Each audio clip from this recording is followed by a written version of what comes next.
اعوذ باللہ من الشیطان الرجیم، بسم اللہ الرحمن الرحیم۔ اللہ کے نام سے شروع جو بڑا مہربان نہایت رحم کرنے والا ہے۔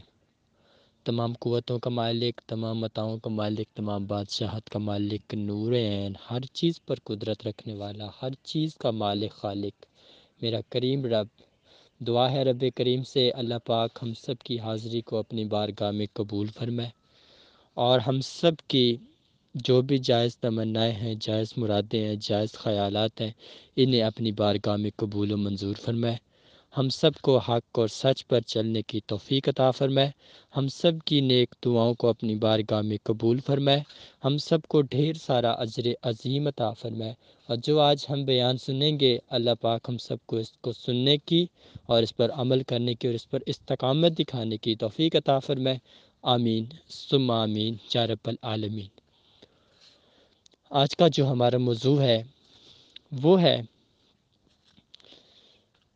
ہم سب لوگوں کو ایسا کون سا عمل کرنا چاہیے جو ہمارے رب کو ہمارے قریب کرے، اور کون سا ایسا عمل چھوڑنا چاہیے جو ہمارے رب کو ہمارے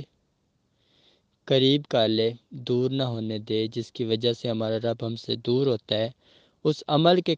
چھوڑنے سے ہمارا رب ہمارے قریب ہو جائے، ہم سے شیطان دور چلا جائے۔ آج کا یہ ہمارا موضوع ہے، اس کے اوپر بات ہوگی قرآن کریم کی مقدس آیات کے حوالے سے۔ سورہ توبہ کے اندر میرے رب نے واضح طور پر پیغام دیا ہے مسلمانوں کو اور ان لوگوں کو جو مسلمان ہو کر کفر پر چلے گئے۔ حالانکہ موضوع آج کا تھا کفر، لیکن میں آج اس موضوع کی طرف چلتا ہوں۔ جو لوگ اسلام کی تعلیمات کو چھوڑ کے شیطان کی تعلیمات پر عمل پیرا ہو گئے، کفر کی طرف چل پڑے، تو رب نے کیا پیغام دیا؟ میرے رب نے قرآن میں لکھ دیا کہ جو لوگ ہم سے فضل مانگتے ہیں، ہم سے فضل مانگتے ہیں، جب ہم ان کو فضل ان پر کر دیتے ہیں تو اس کے بعد وہ لوگ جو دام ہم سے مقرر کرتے ہیں کہ ہم اس فضل کے بدلے میں یہ چیز رب کی بارگاہ میں پیش کریں گے، جب وہ اس چیز سے بھاگ جاتے ہیں، مکر جاتے ہیں یا بھول جاتے ہیں، تو میرے رب نے قرآن میں لکھ دیا کہ ان لوگوں کا ٹھکانہ دوزخ ہے۔ اور اگر کوئی متقی بندہ، کوئی بھی ایمان والا، کوئی بھی صاحب علم، کوئی بھی صاحب عقل، کوئی بھی ان کے لیے دعا کرے گا، کوئی بھی ان کی مغفرت کی دعا کرے گا، تو رب 70 مرتبہ واضح طور پر قرآن میں بیان کر رہا ہے کہ وہ 70 بار بھی مجھ سے معافی مانگ لے گا، لیکن میں اس کو معاف نہیں کروں گا، کبھی بھی نہیں کروں گا۔ کیوں نہیں کروں گا؟ کہ اگر رزق میں دیتا ہوں، دولت میں دیتا ہوں، عزت میں دیتا ہوں، شہرت میں دیتا ہوں، بلندی میں دیتا ہوں، جب سب کچھ دیتا بھی میں ہوں، تو کھاتا بھی ہے، اور پھر بھی تو میری راہ میں چاند ٹکے نہیں دے سکتا۔ تیرے اوپر اگر میں نے زکوٰۃ فرض کی ہے، تیرے اوپر اگر میں نے خیرات فرض کی ہے، تیرے اوپر میں نے اگر صدقہ فرض کیا ہے، جو چیزیں تیرے اوپر فرض ہیں تو ان کو بھی نہیں دینا چاہتا، حالانکہ تجھے رزق دینے والا میں ہوں، تجھے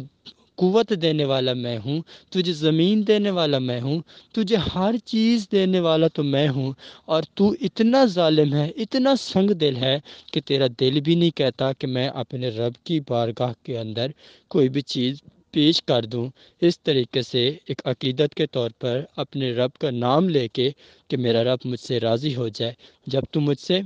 مانگتا رہتا ہے، میں تجھے دیتا رہتا ہوں، لیکن یاد رکھ، جب تو غریب ہو جاتا ہے پھر بھی تو مجھ سے مانگتا ہے۔ اب تو امیر ہے، اب تیری نظر زمین پر نہیں، اب تیری نظر زمین کے اوپر نہیں آتی، 18,000 مخلوقات تجھے نظر نہیں آتی، تجھے اپنا رب کا خوف نہیں آتا، تجھے رب دکھائی نہیں دیتا، تجھے آخرت دکھائی نہیں دیتی، تجھے موت دکھائی نہیں دیتی، تجھے قبر دکھائی نہیں دیتی، لیکن جب تو زوال میں آتا ہے، جب میں تجھ سے ہر چیز چھین لیتا ہوں، ہر چیز تیرے اوپر تنگ کر دیتا ہوں، تو پھر تجھے میری بڑی یاد آتی ہے، پھر تو بڑا روتا ہے، پھر بڑا چیختا ہے، چلاتا ہے، اللہ ہمیں روزی دے، اللہ ہمیں یہ دے، یہ دے، یہ دے۔ تو یاد رکھ سرکش انسان اے بدبخت نااہل انسان، یاد رکھ اب تجھے کچھ حاصل ہونے والا نہیں ہے۔ اب تیرے رونے دھونے چیخنے چلانے سے تجھے کچھ نہیں ملنے والا، کیونکہ تو ایسا ظالم ہے، تو ایسا بد ہے۔ جب تیرے پاس لاکھوں کروڑوں کی پراپرٹی تھی تو تیرے سامنے کئی غریب لوگ تھے، وہ انتظار کرتے تھے، وہ مزدوریاں کرتے تھے، وہ فاقے کاٹتے تھے، ساری ساری رات چیختے چلاتے تھے، تو ان پر رحم نہیں کرتا تھا۔ لیکن اب جب رب نے تیری پکڑ لی ہے، جب تجھے پکڑا ہے، تو پھر اب تو ان کا محتاج ہے، پھر نہ وہ تجھے دیں گے اور نہ ہی میں دوں گا، نہ کوئی تیری عزت کرے گا اور نہ ہی میں کروں گا، کیونکہ تو ایسا شخص ہی نہیں رہا کہ جس کی عزت کی جائے، جس کی قدر کی جائے، جس کا نام بلند کیا جائے، کیونکہ تیرے اندر ایمان نہیں ہے، تیرے اندر شیطان ہے۔ تو جا مانگ اس شیطان سے، تجھے وہ روزی دے، تجھے وہ کھانا دے، تجھے وہ سکون دے، تجھے وہ عیش و عشرت دے، تجھے وہ ہر چیز دے جو تو چاہتا ہے، کیونکہ اب میں نے تجھے کچھ بھی نہیں دینا، کیونکہ تو نے جو کچھ کرنا تھا وہ تو کر لیا۔ اب ہے میری باری کہ اب جو میں کروں گا وہ تو دیکھے گا کہ میں اب کیا کرتا ہوں۔ تو یاد رکھو کہ رب کے ساتھ کیا ہوا قول کبھی توڑنا نہیں، رب کے ساتھ کیا ہوا وعدہ کبھی توڑنا نہیں۔ پھر بھول نہ جانا کہ رب بھول جائے گا۔ آپ دیکھتے ہیں کئی لوگ منتیں مانگتے ہیں، کئی لوگ کس سے کوئی وعدہ کرتے ہیں، کئی لوگ کس سے کچھ بولتے ہیں لیکن اس کو پورا نہیں کرتے۔ تو یاد رکھیں وہ لوگ کہ رب کے ساتھ کیا ہوا عہد توڑنے والا کبھی بخشا نہیں جاتا، بخشا نہیں جاتا۔ اس کی آخرت، اس کی دنیا، سارے راستے خوار ہو جاتے ہیں۔ اس انسان کو سوچنا چاہیے، اس انسان کو سوچنا چاہیے کہ وہ کون سی جگہ پہ چل رہا ہے، وہ کون سی لائن پہ موجود ہے، وہ کہاں پہ کھڑا ہے۔ جب وہ کسی ولی اللہ سے کوئی مدد طلب کرتا ہے، کہتا ہے کہ اللہ اس کے وسیلے سے مجھے یہ چیز عطا کر دے، میں یہ کر دوں گا، یہ کر دوں گا، لیکن جب وہ بھول جاتا ہے ولی اللہ کے پاس رب نے اتنی قوت رکھی ہوتی ہے کہ وہ اس کے سامنے ایسی ایسی چیزیں بھیجتا ہے، ایسی ایسی بلائیں بھیجتا ہے، ایسی ایسی چیزیں محسوس اس کو کرواتا ہے کہ اس کو پتہ چل جاتا ہے کہ میں کسی کا قرض دار ہوں اور مجھے قرض ادا کرنا چاہیے۔ لیکن رب اس سے کچھ مطالبہ نہیں کرتا، تب ضرور کرتا ہے جب اس کی قریب آ جاتا ہے زوال، جب وہ زوال کے اوپر آ جاتا ہے، جب وہ ذلت کی زندگی میں گر جاتا ہے، پھر اسے رب ایک ایک چیز کا حساب گنتا ہے۔ پھر اس کے اوپر زمین بھی تنگ کرتا ہے، آسمان بھی تنگ کرتا ہے، پھر اس کے اوپر دنیا بھی تنگ کرتا ہے، پھر آخرت بھی تنگ کرتا ہے، پھر رزق بھی تنگ کرتا ہے، پھر دولت بھی تنگ کرتا ہے، پھر اس انسان کی عزت بھی تنگ کرتا ہے۔ ہر چیز کے اندر رب اسے گھاٹا دیتا ہے، پھر وہ گھاٹے اٹھاتا ہے، لیکن وہ سمجھتا ہے کہ میرے اوپر اب کوئی آزمائش آ گئی ہے، یا میرے اوپر کوئی قدرت کا یہ آ گیا، یہ آ گیا ہے، لیکن وہ چاہے سوچے یا نہ سوچے، اس کے لیے دونوں ایک چیزیں ہیں، کیونکہ رب نے قرآن میں واضح طور پر لکھ دیا کہ یہ نرے جاہل، یہ نرے ظالم اور بدبخت لوگ ہیں، یہ عورتیں ہوں یا مرد ہوں، نہ انہوں نے جنت کی خوشبو سونگنی ہے اور نہ ہی یہ سونگیں گے، کیونکہ یہ اتنے ہی سریکار، اتنے ہی بدکار لوگ ہیں۔ اور ان لوگوں نے جو اپنے رب سے وعدے کیے تھے، کوئی نہیں جانتا، کبھی ان لوگوں نے سوچا نہیں اپنے دل میں کہ میں نے اپنے رب سے کوئی وعدہ کیا تھا، روز میں جو دعا کرتا ہوں اپنے رب سے، آخر میری دعائیں پوری بھی کرتا ہے وہ، آخر میرے اوپر کچھ قرض بھی اب بنتا جا رہا ہے، اب میں نے کل ادا بھی کرنا ہے، اگر میں ادا نہیں کروں گا تو پھر رب معاف نہیں کرے گا، کیونکہ رزق پھر رب دینے والا ہے، بندے کا دنیا میں لے آنے والا بھی رب ہے، دنیا میں چلانے والا بھی رب ہے، دنیا میں قائم کرنے والا بھی رب ہے۔ جب ہے بھی سب کچھ اللہ، تو میں کون ہوں اگر مالک سے مانگوں اور پھر مالک کا حق واپس نہ نکالوں، مالک کا حق نہ نکالوں اور اپنی مرضی سے زندگی گزاروں، جو میرا دل کرے میں وہی کروں؟ تو نہیں، آخر میں نے مرنا ہے، آخر میرا برا وقت آنا ہے، آج اچھا وقت ہے تو کل برا بھی آنا ہے، جس کے اوپر آج برا ہے اس کا کل اچھا بھی آنا ہے۔ تو اچھا وقت ہر ایک کو دیکھنا ہے، برا وقت بھی ہر ایک نے دیکھنا ہے، کوئی اس سے نہ بھاگ سکتا ہے نہ دور جا سکتا ہے۔ جنہوں نے اچھا دیکھنا تھا انہوں نے دیکھ لیا، اب جنہوں نے برا دیکھنا ہے وہ دیکھ رہے ہیں، اور جنہوں نے پہلے برا دیکھا ہے وہ اچھا دیکھیں گے۔ تو یاد رکھیے، سب سے پہلی چیز اپنا محاسبہ کریں،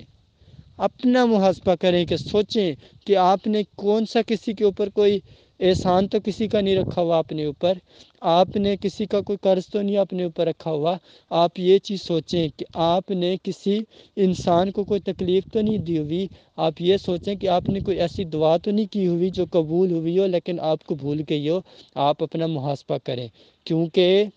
آپ اس دنیا میں موجود ہیں اور آپ دیکھ رہے ہیں کہ آپ کے اوپر لاکھوں دعائیں ہو رہی ہیں، ہر طرف لوگ دعائیں کر رہے ہیں کہ اللہ فلاں کی مشکل آسان ہو، فلاں کی مشکل آسان ہو، فلاں کی مشکل آسان ہو، لیکن رب ٹس سے مس بھی نہیں ہو رہا۔ آخر کون سی ایسی وجہ ہے کہ ہماری دعا کیوں نہیں قبول ہوتی، ہماری دعا کو وہ کیوں نہیں سنتا؟ ایسی کون سی وجہ ہے، ایسا کون سا ہمارا عمل ہے جس کی وجہ سے ہم 60 لوگ 50 لوگ ایک جگہ پہ بیٹھ کے دعا کرتے ہیں لیکن رب نہیں سنتا؟ ہم پھر بھی مطمئن نہیں ہیں، پھر بھی بے چین ہیں، پھر بھی ہمارے مائنڈ میں وہی ایک سوال ہے، پتہ نہیں ہمارا کیا بنے گا، پتہ نہیں ہمارا اگلا نظام کیا ہوگا، پتہ نہیں ہم کیسے آگے جائیں گے، کیا کریں گے، کیا نہیں کریں گے۔ جب ہمارے مائنڈ میں یہ سوالات کھڑے ہیں تو اس کا مطلب یہی ہے کہ ہم لوگ کوئی رب کے قرضے کے اندر ہیں، ہم نے وہ قرضہ اتارنا ہے، اس کے بعد ہی رب ہم کو سب کچھ عطا کرے گا، رب ہماری ساری قوتوں کو بہتر کرے گا۔ اس سے پہلے ہم دعائیں کریں،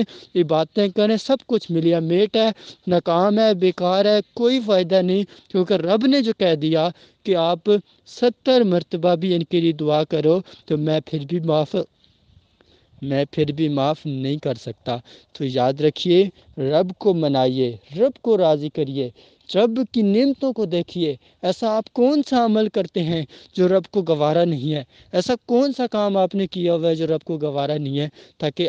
جب آپ مکمل طور پر اپنا محاسبہ کریں گے تو پھر آپ کسی نہ کسی مقام پہ ضرور پہنچیں گے۔ پھر آپ کے مائنڈ میں سوالات پیدا ہوں گے، ہاں یہ میں نے غلطی کی ہوگی، ہاں ہو سکتا ہے میری یہ غلطی ہو، میری یہ غلطی ہو۔ جتنی آپ غلطیاں نکالتے آئیں گے ان غلطیوں کو آپ اپنی دعاؤں کا حصہ بنائیں گے کہ یہ غلطیاں مجھ سے ہوئی تھیں۔ جب آپ اپنے رب کو واضح بیان کر دیں گے کہ یہ میری غلطیاں تھیں تو اس کے بعد آپ کی دعا قبول بھی ہو جائے گی، قبول بھی ہو جائے گی۔ اللہ پاک سب کو عمل کی توفیق دے،